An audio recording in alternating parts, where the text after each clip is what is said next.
Big Drive Energy here, brought to you by our presenting sponsor over at Pins and Aces. We're both rocking the Pins gear, hoodies, hats, the best golf gear there is around. Make sure you check them out. Use promo code BDE at pinsandaces.com, save you 15% off.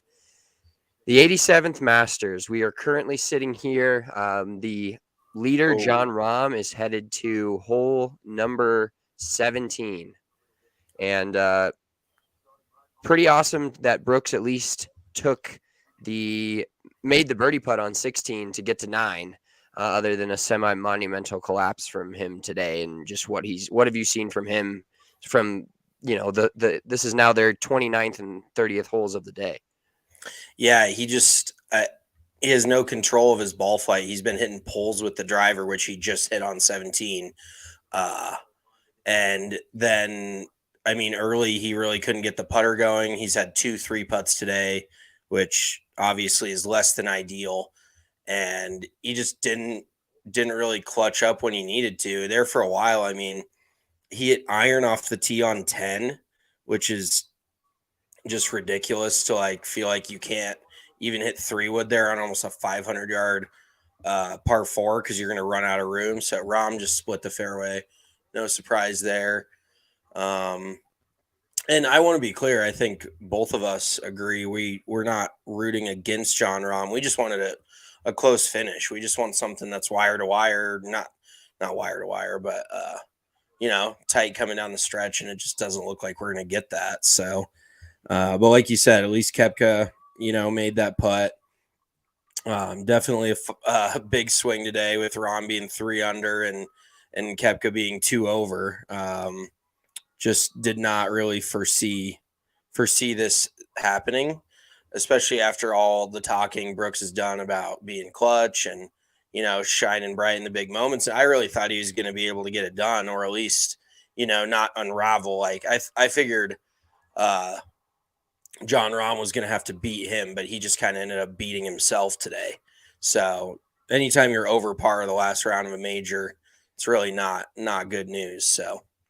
Yeah, and like you said, we want to be clear about this. Of course, we're not live golf fans by any means. We're not. We're just golf fans. Yeah, we're golf fans in general. But this definitely this is almost exactly what we asked for when we previewed this on Tuesday, talking about, a live guy and a PGA Tour guy coming down to the end of it, which is, exactly what we asked for. And we're kind of getting it. Other than the fact that it's, a 3-shot lead with 2 holes left. Something really monumental would have to happen for Jon Rahm to not end up winning this tournament. But I think it's just good to see Brooks put up a fight, and Phil Mickelson, will get into him a little bit and what he did today. I think all of the commentary that we had previously talked about before the start of the Masters is now somewhat put to bed, that the live guys can't compete at this. Because if you look at the leaderboard, of course, right now you've got a PGA Tour guy that's leading it, but who's in second and third place, but 2 guys that play on the live golf tour. Yeah. Anybody that said these live guys couldn't compete is just asinine. Notah Begay, Brandel Chambly, the list goes on, and maybe they're just saying it for the effect and trying to maybe stir the pot a little bit. But I genuinely think that they believe, as long as their checks keep getting written by the Golf Channel, which is owned by the PGA Tour and NBC, they're going to keep riding the backs of the PGA players. So I don't know if I can necessarily blame them, but to say that they weren't going to be able to compete this week is ridiculous. And Lou Stagner actually had a great tweet. He goes, "I don't care what happens going forward, or to, at the end of this tournament, but going forward, all the best players need to be in every major." Like, I don't know exactly how they're going to determine that.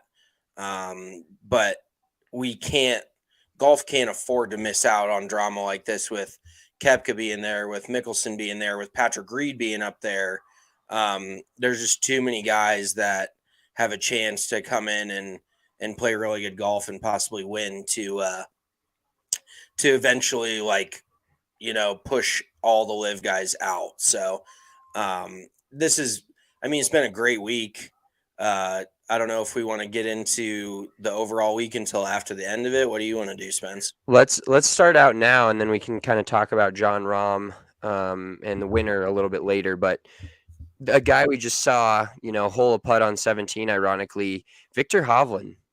Do you have any concerns with Victor Hovland? Because, yeah, Rahm has turned it on a little at the back nine and is now 12 under, but Victor started this day at 8 under. If he's, 4 under at Augusta, which he can easily do, he's right there and tied for the lead. But it seemed like he doesn't have it on the last day of events. Do you think that's just a coincidence, or do you think that that's something with Victor?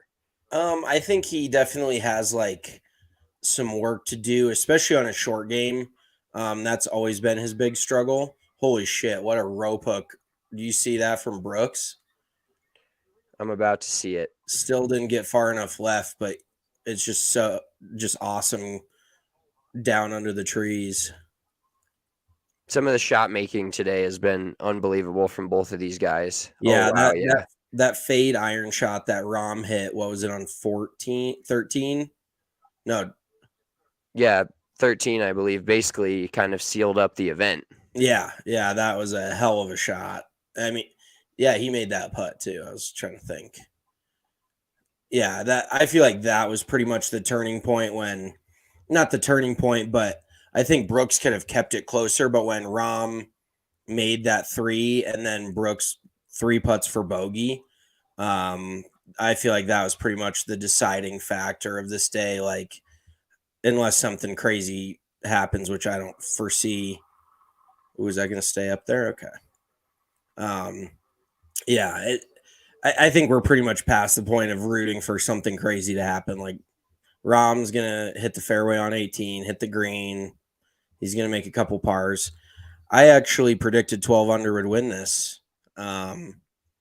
So if Rahm hangs in there, I think that's a pretty good call on my part, not to pat my own back, but I will say I didn't completely whiff. When you asked on our Masters preview pod, you're like, who's somebody we haven't talked about? And I said, obviously John Rahm, but I feel like Scheffler and Rory, we haven't even talked about Rory. What the fuck happened there?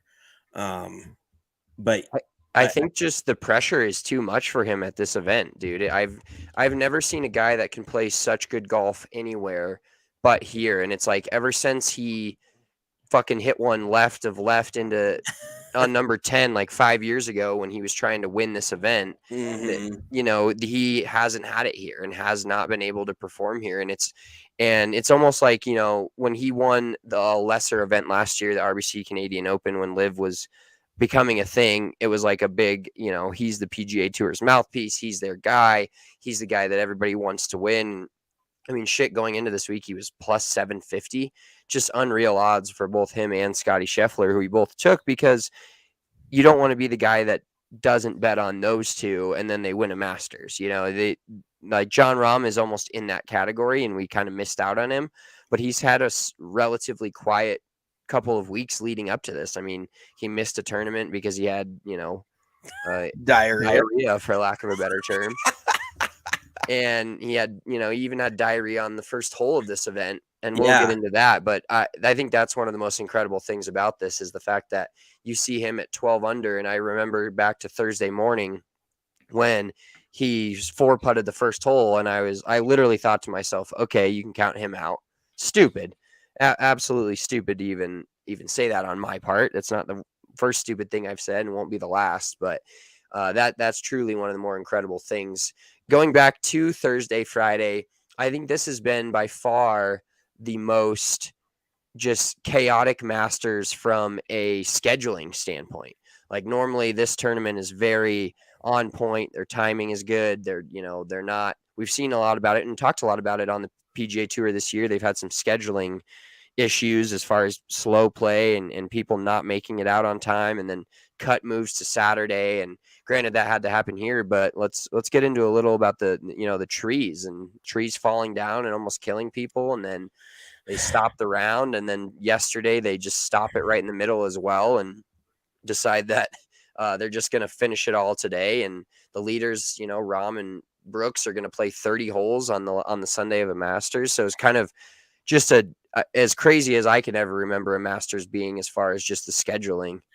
Yeah, it's definitely been a hectic week all the way around, and I think everybody could kind of see that coming with the forecast Saturday. But then Friday, delaying play Friday afternoon. And I really, if anybody wants to say that the wave you get morning, afternoon, or late, early, late doesn't matter. I will directly point to this tournament because, which is actually kind of ironic because John Rahm was early, late, and somehow is going to win this event. But he dealt with the worst conditions. He had to finish. What did he finished his second round yesterday morning, and then played some of his third round yesterday. But playing Friday afternoon looked like hell.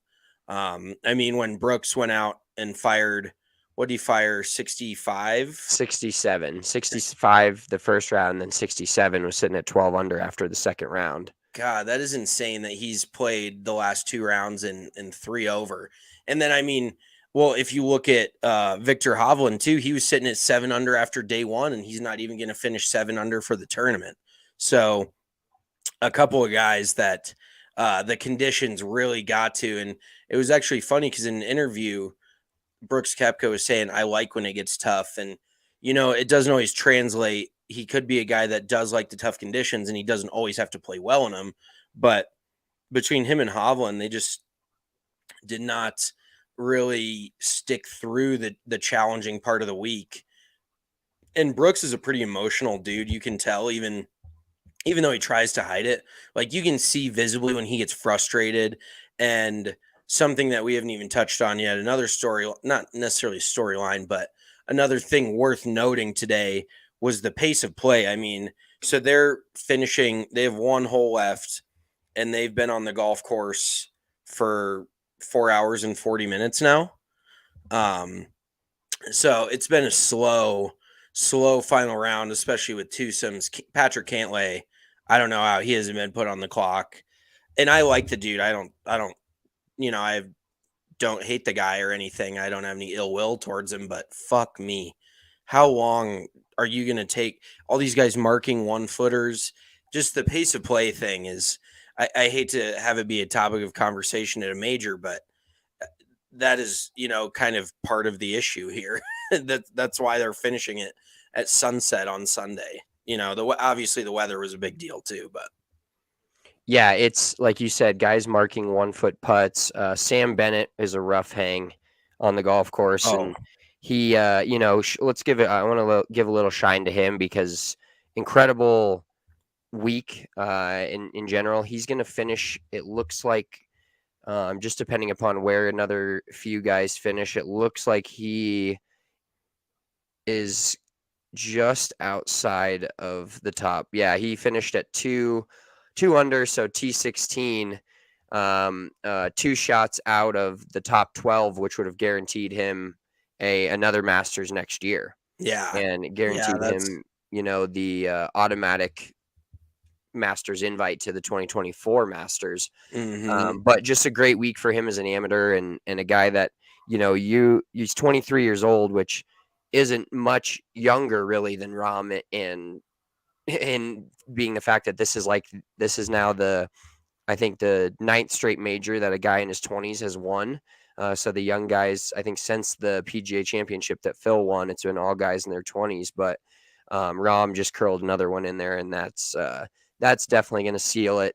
He had a chance to 3-putt that, and if Koepka could have made par, it would have been a 2-shot lead with 1 hole left. But Koepka's going to end up making bogey here on 17, and Rahm, he's got a 4-shot lead. Rahm curled it in, so it's over. And just incredible stuff from John Rahm all week. I'm pretty impressed with the fact that if I make double on the first hole at the Masters, I'm in the Sandy Lyle 82, 83, enjoying my, lots of vodka and tequila, or a couple shots of whiskey and tequila is how he said he prepared for his Saturday morning round. Did you see that?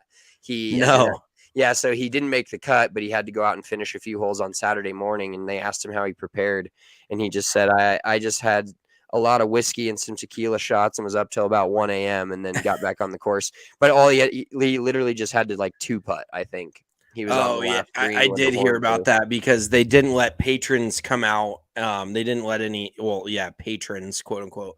They wouldn't allow any fans on the grounds that early. So Sandy Lyle got sent off in his last Masters start by virtually nobody, which pissed a lot of people off because what has he been playing this tournament 30 plus years now? So that kind of sucks that he was not able to get a proper send off. One other thing that pretty glaring at this point is Mickelson shoots a Saturday 77 and Spieth shoots a Saturday 76. And you can't help but wonder both of those dudes shoot even par. Shoulda, woulda, coulda, but Mickelson, that's got Mickelson at 13 today, and that's got Spieth at 11. So it's tough to a bunch of shoulda, woulda, couldas, and John Rahm. Oh, he is left. Holy shit! Did it kick out? Gonna make it semi-interesting at all on the last Oh, hole? I think it kicked out. God bless it. Once again, I'm not openly rooting against John Rahm. I just want to not see him walk. I just want to see some shots on 18 that are worth a shit. Oh, wow, it did kick out, but I think he's going to have like 350 yards in. Yeah. Some insane kicks from Augusta National this week, too, just guys that have hit it so far right or so far left, and then they end up, getting that 90 trees, apparently 90% air, but a lot of the guys have been hitting some solid wood and getting it right back in the fairway. Going back to, Oh, he's hitting why is he in a provisional? I don't know. I saw some of the Weren't they patrons were, pointing that it was back in play? yeah, but maybe it went all the way across and over into that right area. I don't know. It's so crazy to me that there's a million people out there. And nobody can tell him whether the ball's in play or not. yeah, the sad part about this whole scenario right now is the fact that this doesn't even matter. He can make 6 here and still win by 2 shots. Yeah, I mean, know? Brooks can make birdie. Okay, win by 1 shot, but maybe pump this one into the Maybe chunk it. that one's a little better, but it looks like it's he cut that one up there nicely. Yeah, that would be interesting if he ends up making 6. Well, remember last year Scotty Scheffler couldn't make a mistake at all until the 18th hole, but he was already so far ahead that it didn't matter at all. Oh yeah, look, he's not past the red tees, is he? It would be kind of monumental to see John Rahm play the rest of the 18th with his pants down. That would be there it is, right in front of the tee box right there. Some fucking never mind. That's so crazy to me that the fact that they couldn't tell him. Yeah, it's right there. And he's that looked like a high school kid I played with. Just like I actually played with a kid in high school that they would get his team would always get there so late that he'd hit the first tee shot. Like it'd be a shotgun and he'd be sitting in the middle of the fairway or he'd pump a drive right down the middle. He'd be like, I'm going to hit a provisional just so he could get a warm up. Like how can they not know that ball is in play? Yeah, with, like I said, millions of people around and the highest level of ball spotters and everything coming down the final stretch. Mm-hmm. Let's go back to Thursday and just, did you foresee you guessed 12 under, which shout out to you for guessing 12 under. Thank you. But did you foresee the winner being at 12 under after we saw 3 65s on Thursday?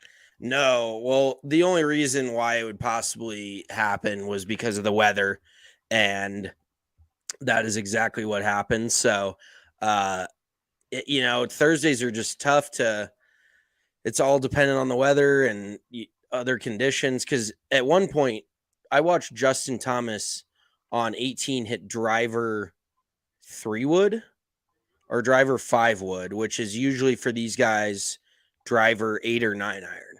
and the drive was in the middle of the fairway. He hit it like 235 yards. So just depending on when you were out on the course, the conditions were going to be brutal.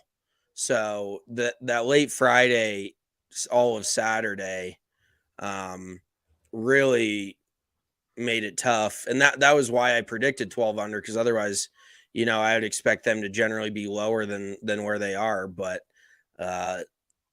it's all dependent on the conditions and the field and all that. Ooh, do you think he could chili dip this into the bunker? No, dude, I wish they would have how far out he was, because it'd be funny to see. He probably had at least like 330, 340 in. Yeah, no, he definitely hit a pretty hard long iron there, and he looks like he's got 60 or 70 yards left for his third, so it's kind of all but over, unfortunately. Patrick Reed, I really did not expect him to come out and finish T4. I don't think anybody really expected it. I don't think his form has been very good on live for the last part of a year. Nick Scott just got to work and had to hop on.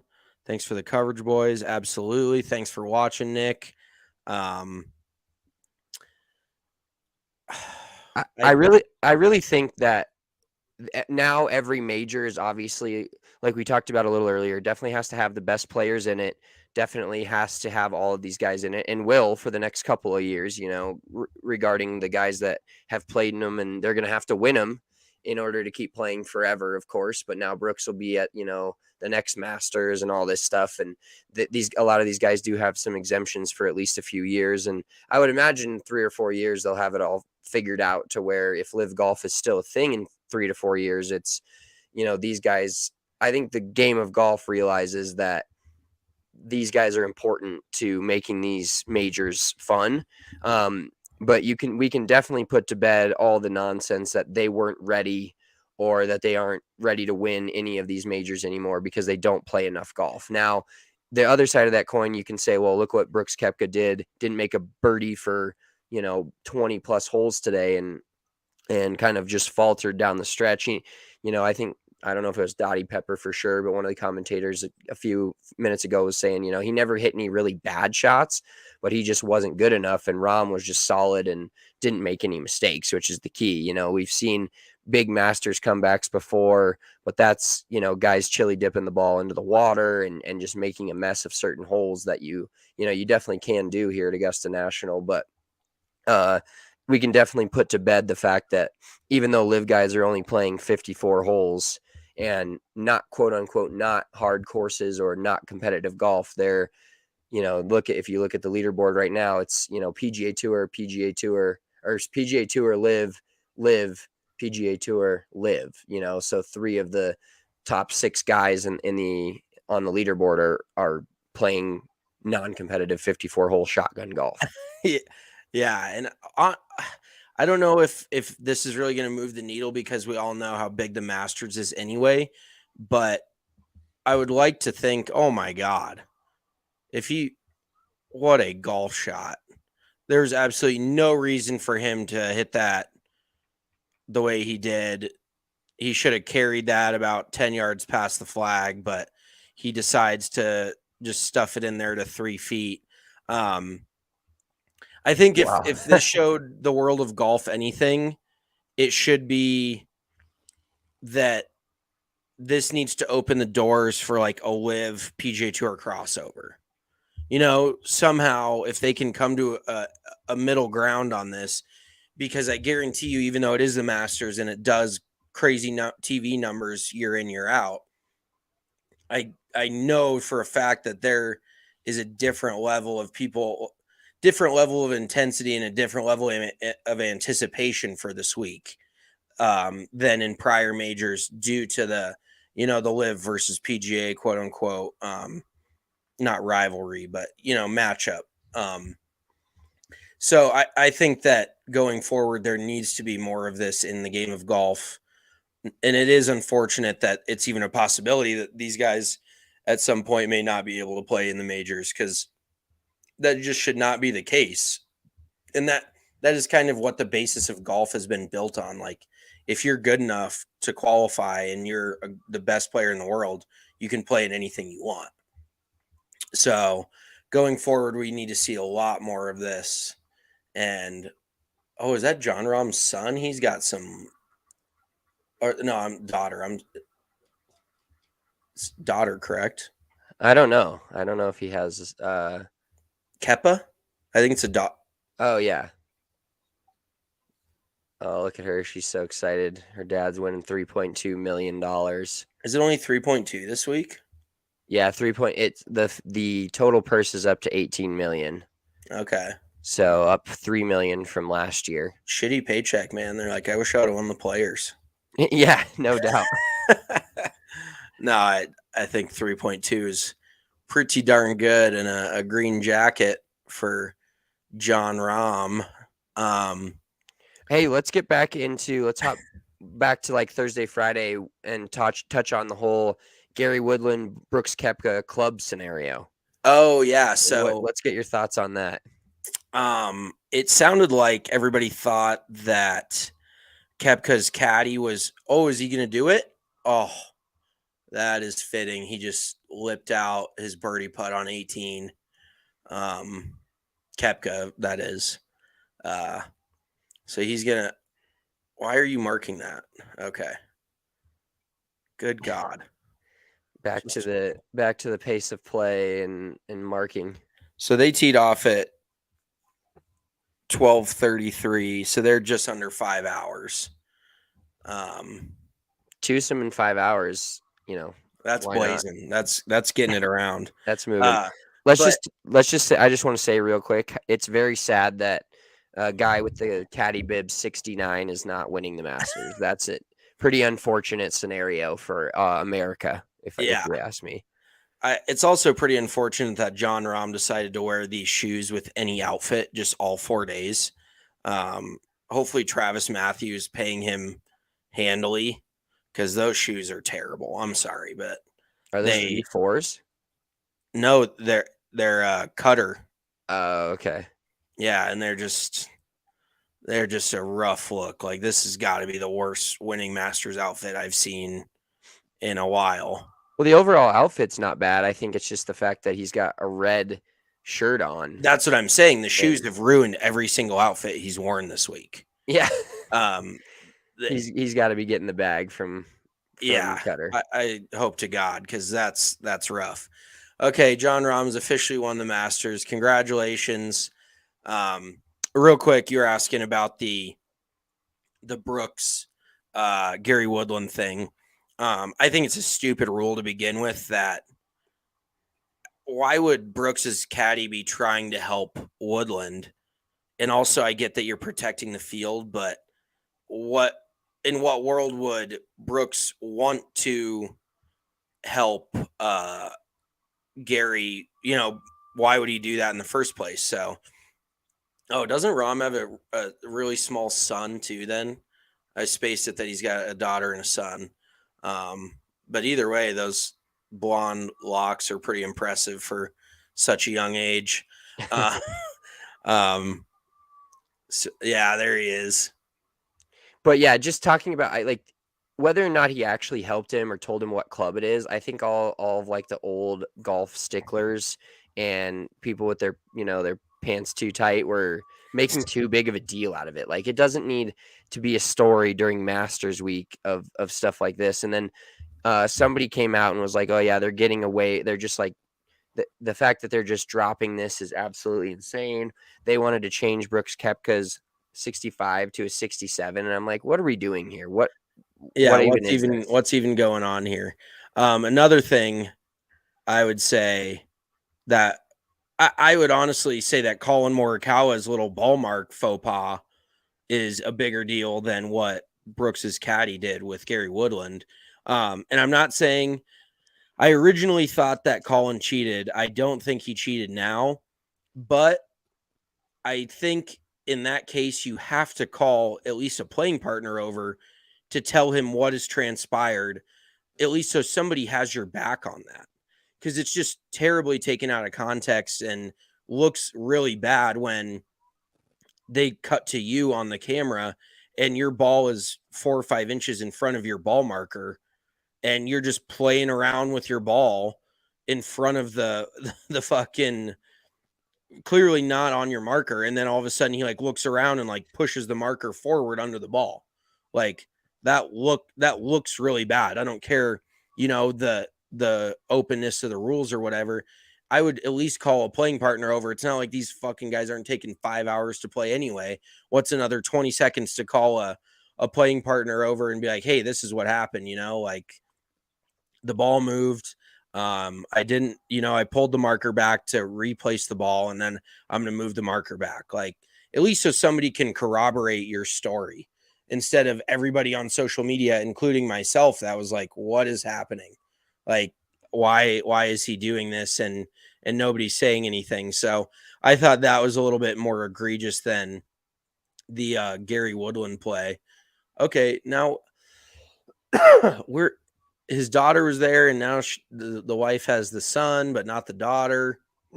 we're getting a lot into Jon Rahm's kids. But, I'm getting spin zoned here, though. If you weren't paying attention, he gave his son off to like his dad. No, his daughter. Daughter, excuse me. I was gonna say now. This is just a tragedy. This is I'm royally butchering this whole daughter-son situation here. Let's just sit here, and I honestly cannot believe we're witnessing this due to the fact that Thursday morning, this guy looked like an absolute idiot on the first hole and 4-putted it for double bogey. Ends up shooting 65 and going technically, well, not wire to wire, but leading in the first round and winning. That doesn't happen a lot. I don't know what that's called. It's like maybe the top of the wire and back to the top of the wire. Because he definitely wasn't leading for most of the event. But being the first round leader and then actually going on to win is something that's just, I'm honestly in shock by it. The fact that I thought you could count him out after the first hole. Yeah, no, I do agree with you. And that just goes to show you how bird brain idiots we are, because obviously they got to play 72 of them. So one hole, but it just does go to show you too, mentally speaking, I don't think there's that many players in this field that could 4-putt number one and then come back and win. Like, the mental fortitude you got to have to just brush it off and not really put too much stock in it and go on to then shoot 14 under the last 71 holes is pretty fucking impressive stuff. So kudos to Jon Rahm. Very impressed. Very happy for him. And it kind of goes back and forth now with Scheffler and Rahm, and then is Scheffler going to be the US Open guy? And actually, I have a question for you. If we had to predict a too early prediction of next year's Masters Champions dinner for Jon Rahm, what do you think he's got on the menu? Well, so he's Spanish. I think they only mentioned that like 54 times on the broadcast today. Early 2024 Jon Rahm menu. Maybe, some Spanish rice. That's about all. What's a good like? I think that's like the most American Spanish food you could possibly get. That's fair. That'd be like Hideki Matsuyama serving orange chicken and lo mein from Panda Express. Is that super American? Is that like not a thing? What, Spanish rice or orange chicken? Orange chicken. It's a very American Chinese food. Yeah, and I'm not. I know Hideki's Japanese, not Chinese, but I'm just saying that's. I don't think Spanish. I honestly don't know what any Spanish food dishes are. Maybe like some fish. I could see like some fish being the appetizer. I could see him wanting to get down on a big old steak. Jon Rahm strikes me as a maybe like a fucking tomahawk for everybody. Maybe they got to bring in a bigger table for Jon Rahm's Champions dinner, because he's got everybody's got the 32-ounce porterhouse on their plate. Like, Well, some of the most common Spanish dishes: gazpacho, paella, paella. Oh my paella, god. Paella, is that what you paella, paella, patatas bravas. So maybe it's, he'll have some spicier food. What did you Like, say, the gazpacho? I think that's like that's fish. Or no, that's soup. Is that a fish soup? this is turning into an absolute joke. This is will you look up what gazpacho is? Chorizo. Maybe Oh, there'll be some. A staple of Spanish cuisine, gazpacho is incredibly popular during the summer. Its cold, vibrant taste is so refreshing in the baking Spanish heat. I think it's like So it's like a soup almost, but it's cold. what are the contents? I feel like it's similar to ceviche. Chilled tomatoes. Yeah, so maybe it is. I can always get down on some ceviche, so maybe I need to try some gazpacho. Going back. I want to hear you say paella again. No, I'm good on that. Let's talk about a little bit more about Phil Mickelson and Jordan Spieth today. You touched on it, the fact that they basically shit the bed yesterday and were so impressive today in the fourth round. Do you think, I feel like they were by far the best rounds on the golf course, and I feel like players feed off of that with each other. Like going down the stretch, at that point they were kind of at that into like kind of in the mix to actually win it. Phil ended up posting the 8 under and being the leader in the clubhouse for quite a while until the last guys got in. But do you think that when, players are going, even after they had a rough day yesterday, Phil and Jordan just kind of fed off each other and like when you're playing golf and when I'm playing golf, like you see somebody just absolutely golfing their ball, you're like, all right, I got to turn it up here a notch. And not that they're not trying to turn it up a notch at the Masters, but it can be, I would imagine, kind of hard. I haven't played in the Masters, or believe it or not, but I got to imagine, like, when you can't win, I know, they win money every tournament. And a lot of these guys, especially like Jordan and Phil, they've already won this event. So they're going to play in this for their lifetime as long as they want. But I got to imagine there's a little bit of lost motivation there towards the end, unless you're like, both you guys are feeding off each other and just playing really good golf. Yeah, no, I totally agree. I think them having each other playing in the same group, I don't think either of them would have gone. It's like a chicken and an egg thing. Like, did Jordan play well because Phil was playing well, or, vice versa? But I definitely think once you get on that roll and you see the ball going in the hole for each other, and I don't know if Phil and Jordan are boys. I know they've got some Ryder Cup history, and they've played together multiple times at this point with how long Jordan's been out there. But I don't know if they're necessarily boys or not. Just watching, no matter who you're playing with, watching the other guy, like you said, play his ass off can kind of go one of two directions for you, because you feel like he's either burying you if he's playing really well and you're playing like shit, or if you're both playing well, then it like elevates your game. So I definitely agree. And I think there is an element also. Rory's been famous for it for many majors, not even Masters, just all the majors, is being out of it on Sunday and then playing unbelievable to backdoor a top 10 or a top 5. So I think there's an element of that too, where there's no nerves. Like, look at the final round. Look at the scores in the final group versus, the non-final group. Brooks shoots a few over and Rahm shoots 3 under, when Phil and Jordan shoot 65 and 66. Like, there was a lower number out there than what Jon Rahm shot, and he didn't end up having to go any lower than that. But there's definitely something to being in the last group and the crowds and the hype around you. So I think there's definitely that element too, where both of these guys are like, I'm out of it, so I'm just going to go play my ass off. And that's what they both did. So that was fun to watch. I really wish it would have been a little bit more competitive than it was. But, beggars can't be choosers. Still a good finish. And, Yeah. How about Sahith Theegala today with the 5 under 67, had a almost exactly replicated hole on 16 is Tiger Woods chipping it in, and he made a lot of bogeys today. Also made a lot, relatively speaking, a lot of bogeys, but shooting 67, basically his first, his debut at the Masters. He's even par for 3 rounds, goes out and shoots 67, ends up top 10ing it. And so now, we've kind of seen he's had a quote unquote meteoric rise, if you will, from a standpoint of he hasn't won yet, but he's been, up there he almost won the Waste Management in 2022. And then kind of from there has just become, he's a top 5 and top 10 machine. And now being, top 10 in the Masters, he's going to be in it again next year. And I don't think there's going to be any issue with him getting into the majors just off world ranking points and how good he's playing on the PGA Tour. But just impressive stuff from him. And the fact that, like you can kind of bat it around, basically, for lack of a better term, at even par for 3 days and then end up in the top 10. That's what's kind of fun about these majors, and especially in your debut, like he's got to feel good about that. I hate to cut you off, but I want to hear this Brooks interview.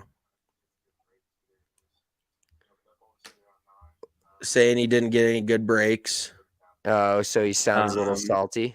9, he said, would have been a tap in. That's a stretch.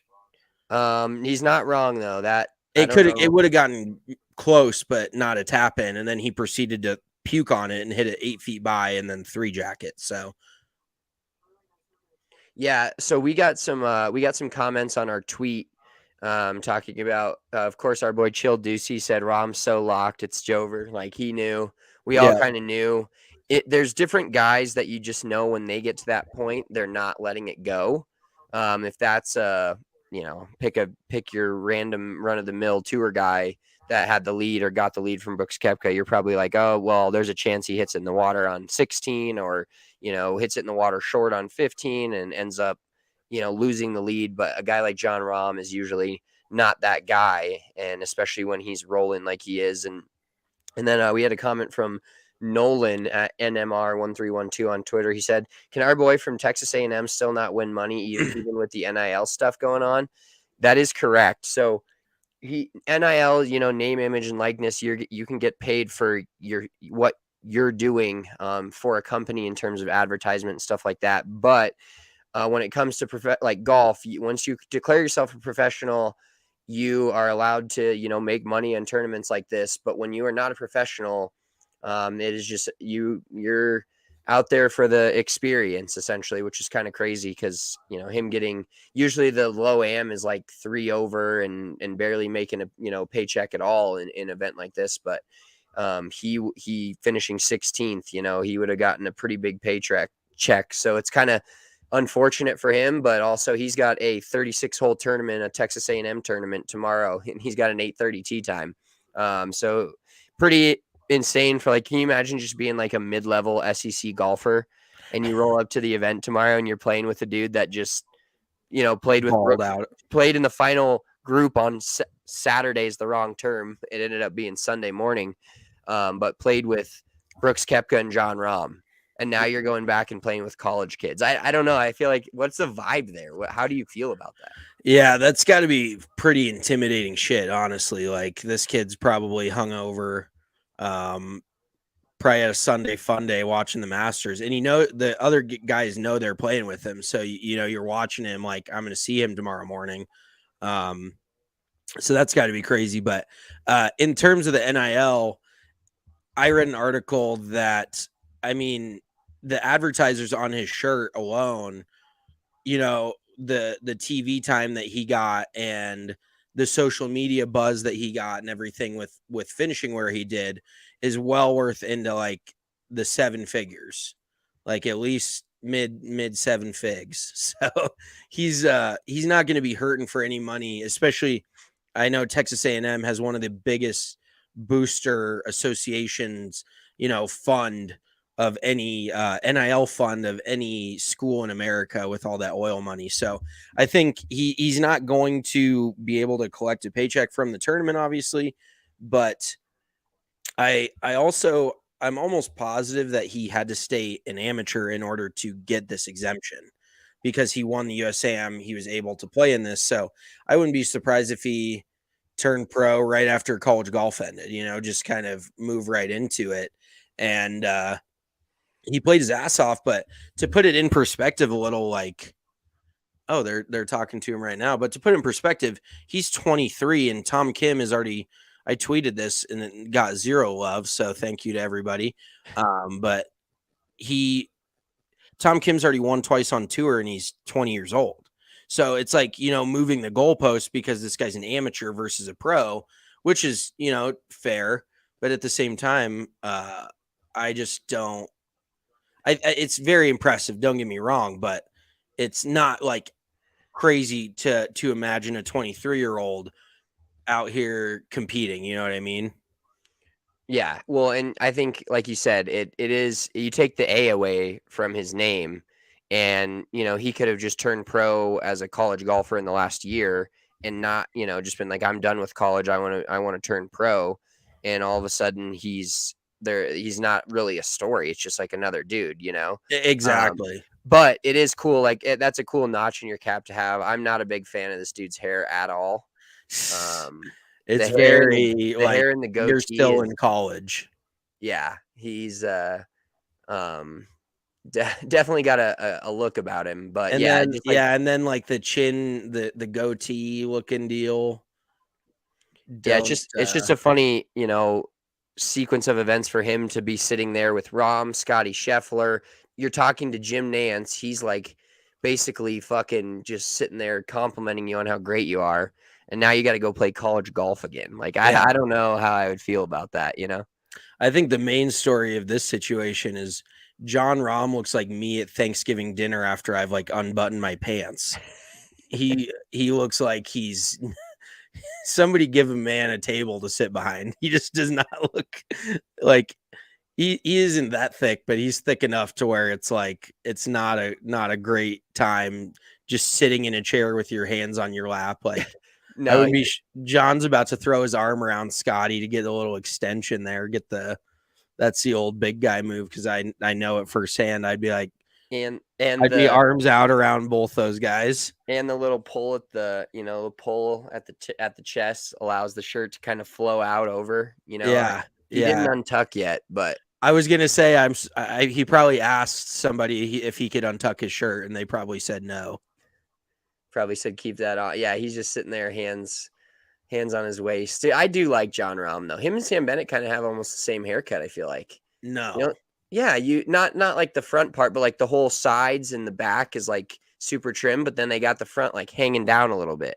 That's I don't like think a thing that's now. Intentional on Rahm's part. People could no, dude. He took his hat off and like brushed his hair down. That's weird to me. I don't know. That's teenage behavior.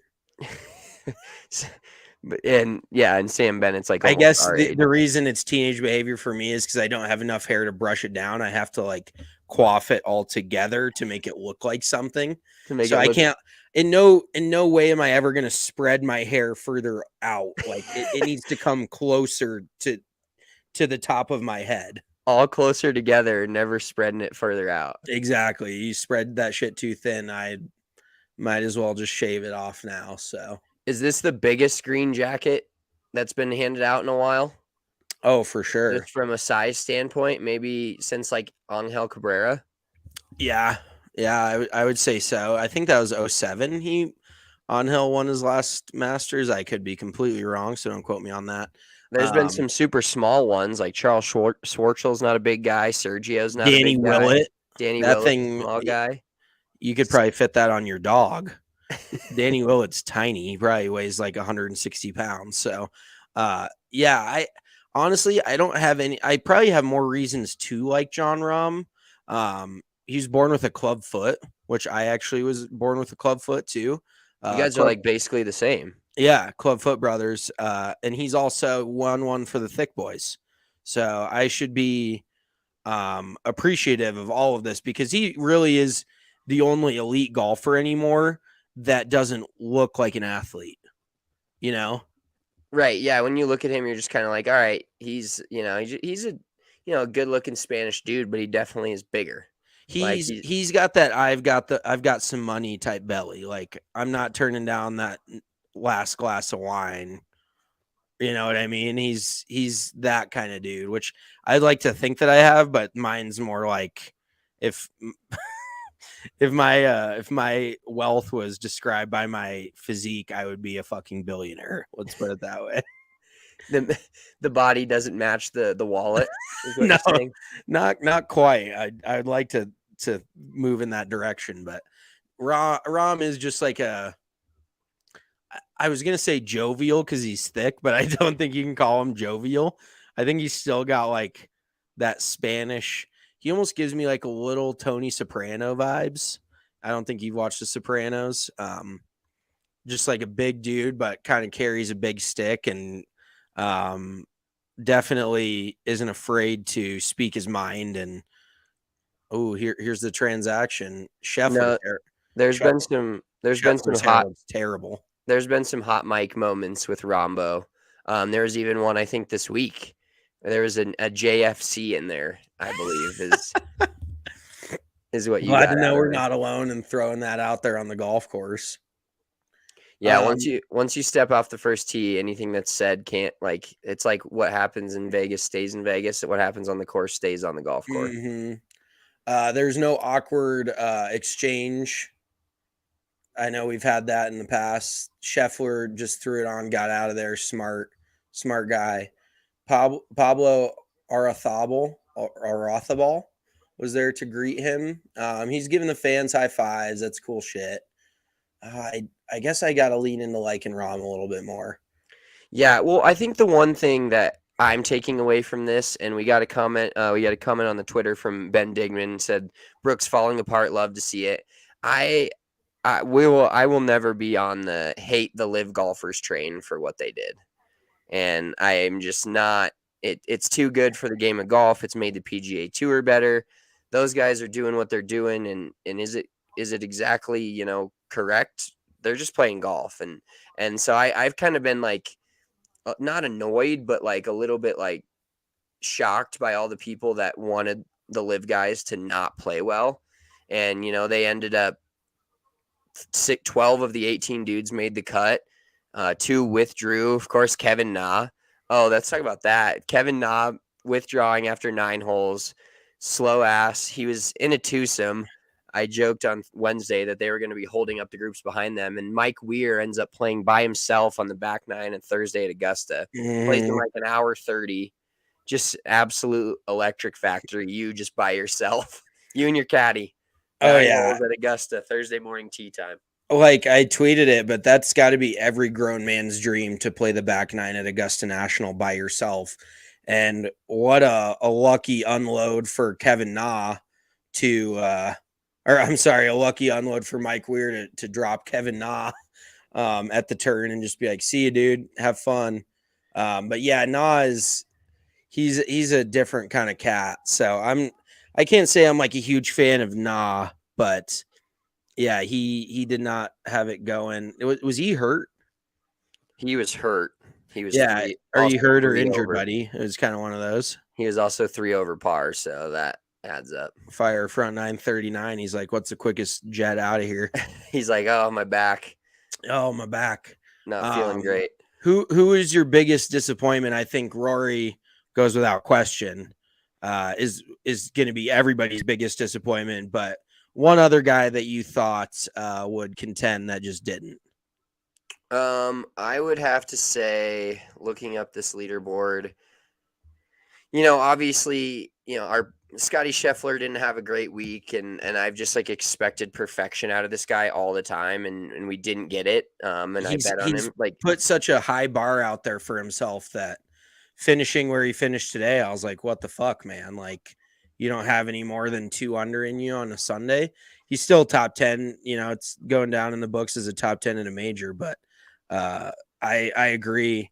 I think Max Homa at 6 over was a little disappointing. I really did think that he would be able to put together something somewhat formidable. I know this isn't his kind of course, strictly, and it's a little old school, but I still do believe that being able to work the ball right to left at this golf course means something. It doesn't mean as much because you can still fade it and win. Obviously Rahm is a strict fader of the ball, one. not a strict fade of the ball. He can work it both ways, but there is something I think that it matters in being able to get around this course and really score on the par fives. So that was, I think you got to throw Justin Thomas in there with a miscut. I think he kind of just got caught in the midst of the dog shit Friday afternoon, having to go back out there and play. And he actually did Tiger a big favor. Tiger withdrew on Sunday, but it was still, he ties the record for consecutive made cuts at the Masters, which is crazy. He didn't have it already with 23. But Thomas really struggled there down the stretch Friday afternoon. And, I can't really say that it was all conditions, but they definitely played a factor in him missing the cut. So, yeah, I think my biggest disappointment, of course, I did bet on him, so that makes it worse for me. But Dustin Johnson finishing at 8 over just kind of was a non-factor from early on, which was unfortunate to see because he's been the lowest live player in both majors up until this point. So now that, of course, goes to Brooks Koepka. And I thought one of the interesting things that they said about somebody tweeted on Thursday or Friday after Koepka had played a few good rounds is like maybe they've like the guys that are the big game hunters have gamed the system to where they're playing a lot less golf, but they can still go compete in these majors and feel good about it. So yeah, I agree. I also think you got to throw Sam Burns. He finished T29, so not terrible, but for where he wants to be, like in the conversation with Scotty and John Rahm, he's won 6 times on the PGA Tour. So you'd think he's elite, and he finished 1 over T29, so not a terrible finish for him. But there's a few guys that you just like to see make that leap and really have a really good finish. Cameron Young, we can get into our bets a little bit. The only bet we hit was Cam Young. Well, and Scheffler in what is that called? Where he's T10. oh yeah, it's a dead heat rule. So we're gonna lose some units on that. Cam Young, another good week. Justin Rose finishing just outside the top 10 as well, a couple off. So yeah, not a great week for the boys. And when you look at the leaderboard, like there was some obvious picks out there. We just whiffed on them, But I hit a winner last week with Corey Connors, so it's like you can't win them all. I'm no Nostradamus, I can't predict the weather, Jackie. I will say though, I am a little upset because I was picking a live player no matter what. I picked a guy that I thought could win it in a PGA Tour guy in Scotty Scheffler, which he's proven me time and time again that he can just win everything that I don't think he has the power to do. But then I was like, all right, I'm taking a live guy, and it came down to Dustin Johnson and Brooks Koepka, and I must have chosen heads, and it was tails because I just missed out on that one. But it would have been even more grueling to watch today if I had the Koepka ticket. It would have made today a lot less fun, and I'd be a lot more annoyed by it. We do want to give a shout out real quick. So to our Run Your Pool, our girl Amanda Myers taking home the dub, 21 under. She wins by a cool 9 strokes.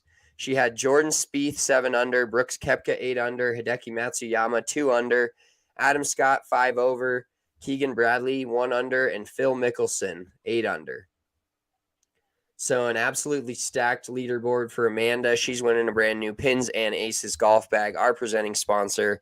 Any bag of her choice, she'll be able to win. And then second place, we got ZK Bach. He had Scheffler, Cam Young, Hideki, Sahith, Taylor Gooch, who shoved it up his Gooch +4, and then Harold Varner +1.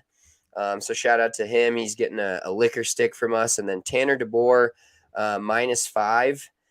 In third place, Cam Smith, Sanjay M, Hideki, Sahith, Keegan, and Mackenzie Hughes. So shout out to the 3 winners of our Masters pool. We're going to have a pool for every single major that we do. So we'll have another one. But congrats to Amanda Myers. That's awesome. I've been talking to her at the bar. She's, starting to get into golf. I think she's playing in the Scramble de Mayo here in a couple weeks. So awesome for her to win that. Let's go check where your boy's at on the leaderboard. A Swift +15 in 33rd place. Scotty Scheffler, Cam Young, Justin Rose, Adam Scott, Keegan Bradley, but Bubba Watson at plus 23 and cut really just boned me. Otherwise, I would have been right there. Bubba, I thought, in that sixth, he was in that sixth tier, and I thought, a couple time Masters winner, why not throw a little dart out there on Bubba? And he absolutely handed it to me. Yeah, I think Bubba's one of those guys where he's just kind of cooked. I finished in 85th place. Not good. I had Cam Smith who finished +4, which he had a rough weekend, 75. I had Cam Young. Tyrrell Hatton ended up +4 with a Sunday 76, not great. Louis Oosthuizen, he got cut, so they gave him a +29 somehow. I think they give the last round as a 78 and an 80. If you get cut. Yeah, so he finished +29. And then I had Keegan Bradley -1, not bad, and then JT Poston +4. So a total of 34 over par. Honestly, without Louis Oosthuizen, like, you really just got to pick dudes that aren't going to miss the cut. So yeah, that is noted going forward. Like, I'm not gonna give names here, but like last place is plus 107. But you give me this team on Thursday, and it's kind of unfair to him because him or her, it looks like a dude's name, because Will Zalatoris and Kevin Na both withdrew. But Rory McIlroy, Will Zalatoris, Hideki Matsuyama, Bryson DeChambeau, Taylor Gooch, and Kevin Na, and that's the worst you could have put together. Yeah, like it's so crazy. Rory, like, in his head about this event, I'm just kind of blown away by that in general. I totally agree, and I think it's going to take something. I think at this point it feels kind of like a self-fulfilling prophecy for him, where he's starting to press to really try to get the Masters. And he's just been playing so well leading up to this. Like, maybe he needs to play like shit going into it in order to have a chance. It's tough to say, but he's been very disappointing. Also, we're not a huge fan of his, but DeChambeau played terrible too. He has not been in good form. He's been at the bottom of live leaderboard. So he's just not in good shape right now. And I don't really foresee that changing. Golf is golf and anything can happen, but I don't really see him competing anytime soon. Yeah, well, you could definitely tell they sided with the PGA Tour players on the TV coverage. Obviously, they had to start covering guys like Brooks and Phil today and Patrick Reed today. But I didn't see, Cam Smith. I saw him hit like 2 shots. Yeah. I didn't see Bryson DeChambeau hit a single shot, which I'm not mad about. But you can definitely tell that the TV groups were like, oh, okay, and they had the ESPN Plus coverage early in the day. Thursday, Friday had featured groups and different stuff like that. But like, even the main broadcast, if you will, I never saw most of those guys' shots. And like I said, not sad I didn't see any of Bryson's, not sad I didn't see many of Patrick Reed's until today, but we were rooting for chaos, and we kind of got it. We, up until basically the back 9 of today, or even going into hole number 9 today at the end in the final round, it was a lot of chaos, and a lot of haters were put to bed for the live guys of like, yeah, we can still compete. We're still good. We can do it. Yep.